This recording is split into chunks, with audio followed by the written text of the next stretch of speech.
Divorci nuk ishte një fenomen i përhapur në mesin e shoqërisë shqiptare në Kosovë, mirë po pas luftës edhe kjo dukuri shënoi rritje.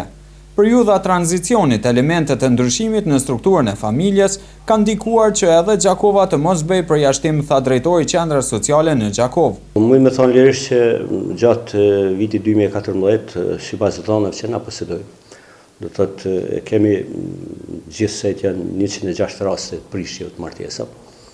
Prej tyre 89 janë që kanë pas kuror apo ka ndodhur shkurorëzimi mes bashkëshortëve, ndërsa 17 janë ndarje që ne konsiderojmë që ato janë bashkësi jashtëmartesore, do thotë nuk kanë pas kuror.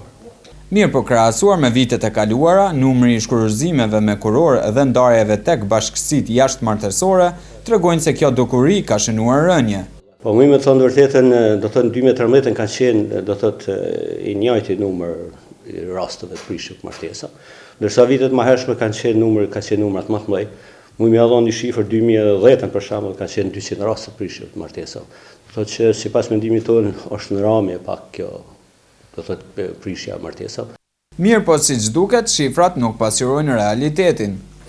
Nëse familjet apo ata bashkëshortë të cilët kanë bërë kërkesë ose pa di për prishjen e martesës në gjykatë, gjykata ne na dërgon një kërkesë që na ta vazhdojmë procedurën e pajtimit mes atyre prindërve, por këto prishje të martesave numri më i madh i tyre janë me marrëveshje.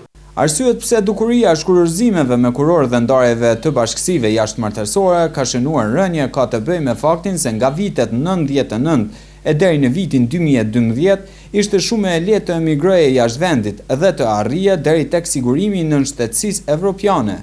Mirë po viteve të fundit, vendet perëndimore kanë shtrënguar procedurat, çka ka shtyrë shumë çifte të heqin dorë nga shkurorëzimet me marrëveshje, tha drejtori i Qendrës Sociale në Gjakovë, Gjon Luli.